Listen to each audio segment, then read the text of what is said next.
Hello creatives. Today we are going to be looking at a certain article by one of our friends that is basically from brilliantio.com, and we are going to be looking at, is technology limiting creativity?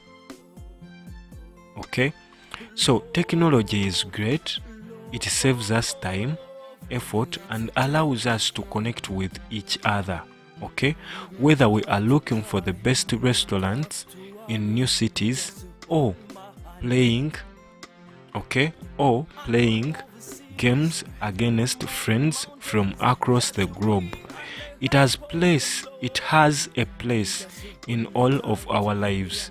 Okay, the modern world runs on technology and it plays a huge role in our day-to-day lives.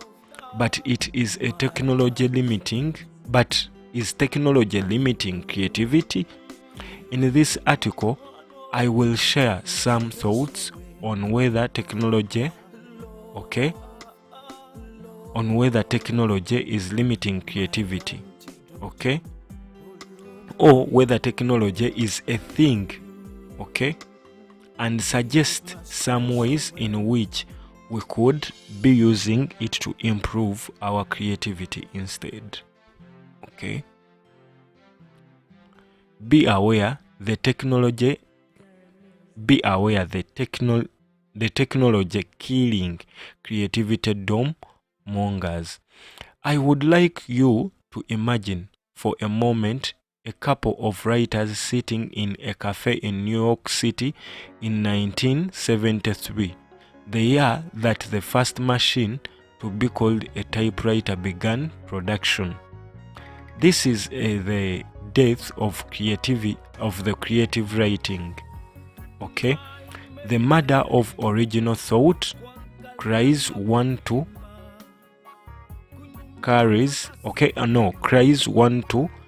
the other. Okay, as he slaps the newspaper to the table. Nonsense, says the second writer. This is just a new tool for writers. Or perhaps we are in Paris in 1893 as Emily Reynard, launched the first of what would become thousands of shows of animated movies to 500,000 people over the ensuing 8 years. Okay, this is the end of art. Grumbles one audience member. Okay, rubbish, retorts Reynard. It's just a new art form with the benefit of hindsight. Okay, do we seriously believe that the technology of that time record human imagination and the capacity of people to tell stories? Of course not. Quite the reverse, in fact. Okay, so none of which is to say that there are no issues connected to the very rapid growth of technology today and creative potential and expression. We will dive into those in a moment, but watch out for people claiming that technology marks the death of creativity. This is an old chestnut that has long been pulled out of the fire. Okay, creative ideation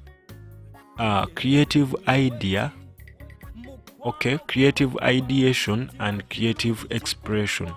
When discussing whether and how modern technology might limit creativity, I think it is worth noting that there are various stages in the overall creative process, of which creative ideation often done via some form of brainstorming, and creative expression, the actual production of creative product, a piece of paper, a song, a novel, a dance, an innovative, a business solution, etc. are important. Okay, why creative? No. Okay, the essential point is that to a large extent they are independent of each other. Okay, technology can play an important role in brainstorming sessions, and that's a great thing, since brainstorming is key part of creative thought and the creative process, but brainstorming is often a must quicker process than actually producing the final creative work. And there is no denying that digital tools can be great tools for making the final creative work if in a realm that suits those tools. Okay, for example, I regularly use Ion timeline to help plot my novels. AI writing assists to develop and even sometimes fresh out creative writing passages. Okay, Crivena to structure piece of creative writing and more technology besides. Okay. In no sense do I ever feel that technology prevents me from thinking creatively, but the opposite is true. Okay, in fact, I use technology all the time and I try to consciously take more control over it so that I use it as creatively as possible. I'm always looking for a different way, a better way to do things. It is not always only about optimizing either. Creativity is everywhere. Okay? Whenever we speak of limits and limitations regarding creativity, I believe it's worth pointing out that creativity has been with us since time began. This has extended in no uncertain way into the digital world. Okay? Even when we talk of creativity as a weapon of war, okay, the truth is that it has always been with us, and in the case of creativity in technology, we should not forget that it has always extended, that it has always been a powerful force, and it has always inspired people to use technology in incredible ways. Some of our inventions seem almost otherworldly, but we have always had a creative impulse. I think that creativity is, in a sense, an inborn part of us, and that technology is helping us gain control over our creativity. Actually, enhances that creativity in more and more ways. The idea, so this guy is arguing that a little bit of the creativity is born with us. Okay, so when you're born with creativity, technology is more like helping you, is the way you put out that creativity. It helps you spend more like less time, okay, to see that you bring what your art is out, or you perfect it as you bring it out in a more better way or in a more perfect way. The idea that creativity is a thing could somehow be limited by anything is, okay, therefore, to my mind, a non-starter. Whether technology poses specific challenges to individuals in their creative endeavors, or even to their individual creative potential is another matter.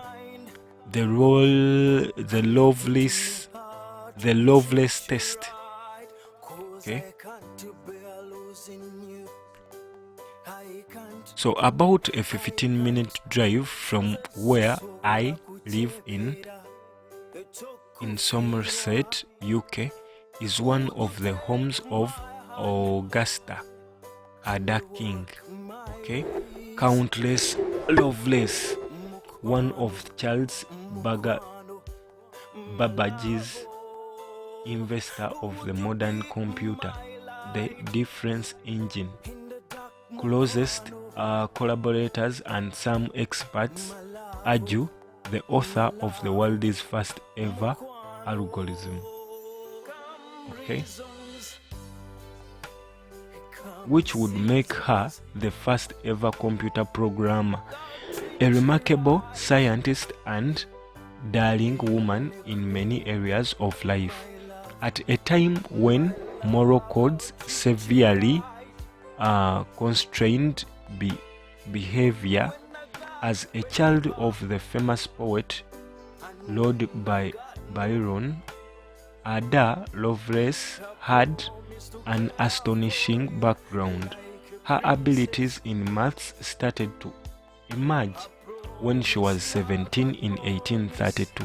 In 1843, Ada was the first to understand that computers could do more than simply manipulating and compute numbers. They were more than just calculators. She foresaw that computers could be involved in musical compositions. Okay, in music composition, a remarkably prescient observation that predated the actual implementations of the idea by 100 years more.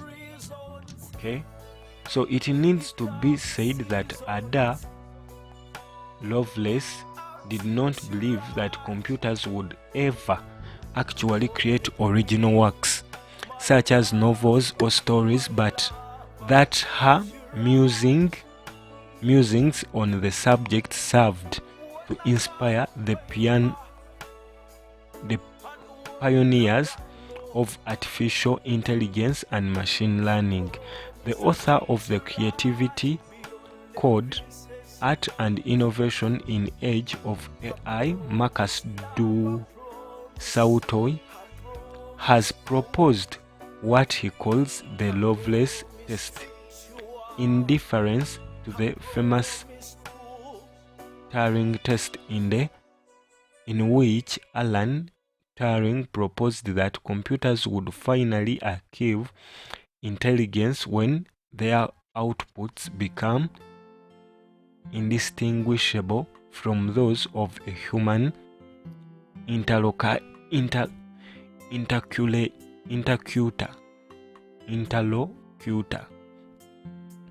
This suggests that Lovelace test would be done by analyzing creative works produced by an algorithm to see if they could be mistaken for the products of human creativity without human programs understanding how the algorithm had achieved creativity in an original creative way.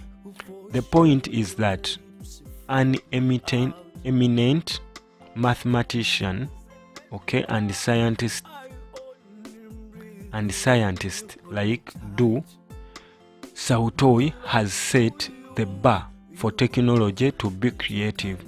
If the machines achieve this, then technology would have broken all limits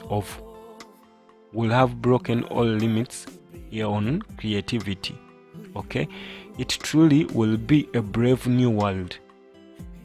Why it matters whether technology limits creativity. It's not just a question of individual potential, happiness or fulfillment. Society as a whole benefits when technology encourages artistic expression and individuality. People deserve to have a voice and an audience, and if technology can open up new routes into the creative process, which is entirely possible, then it's something we could encourage. But if machines can produce artistic works that can rival those of humans, then humans may have far fewer opportunities to express their artistic or creative options in the future, or the amount of artistic work will change the nature of work that they do. Okay, so basically, are you getting it? That if like we are to be like machines can even produce more good work than we do, then we shall not have any audience, or it will change the whole look of art or the creative art. Then if we continue to social media and creativity, a number of books that have warned of the dangers of social media and the dearth of attention span in current generations. For example, 10 arguments for deleting your social media accounts right now by Jaron Lana. Okay, so Lana argues that social media are stripping creative data away from its creators, feeding it to AI art creation programs, for example, and thereby depriving them of their livelihood.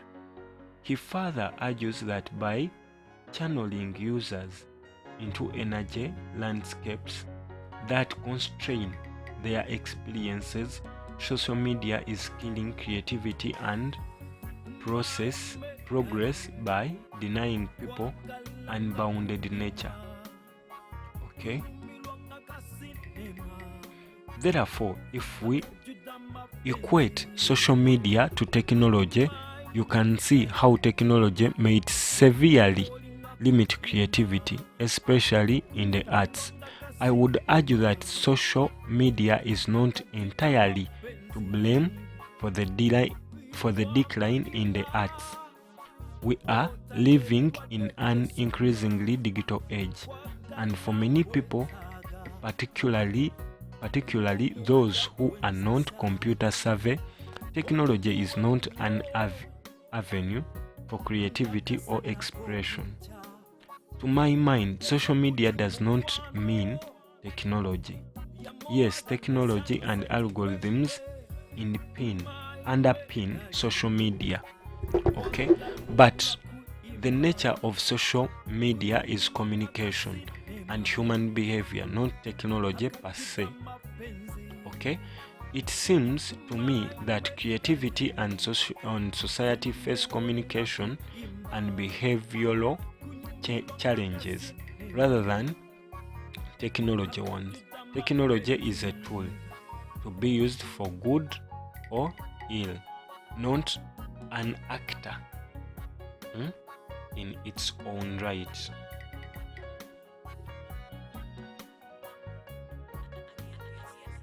But will this remain the case if so-called singularity comes and machines achieve anatomy? Okay, at that point, I could imagine how technology per se truly could limit creativity and much more besides. Okay, so let us stop there on our limit to technology. So this blog has been like looking at the contrast between embracing technology and like what would come after. Okay, so yes, we are like saying we are using these tools like computers like to create art, to come up with songs, but if it comes to a point when these computers can sing, okay, can come up with better voice tones than we do, okay, so will we still compete for the same audience with the computers, with the machines, if at all we are creating art? Okay, will we still compete with computers on to coming up with good looking designs in art and that stuff? Okay, so it is not limiting, it is helping us become better and put up our ideas, because he continues and says that being creative is a little bit born with us or learned. Okay, so if we happen to learn them, okay, and put up our art the best way with the help of the machines. But if it comes to a time when those machines can put up their ideas better than we can paint them, maybe with the tools that we have, would we compete for the same audience? So that is the other disadvantage that you would be asking yourself. Okay, so this is Munya Scripts from Munya Scripts Lifestyle, and thanks for taking all this time. Thanks for having subscribed. And remember, if you haven't subscribed, remember to subscribe and be part of this wonderful channel. I'll be glad and moved, and I will do more videos. Okay, thanks for watching. Love you.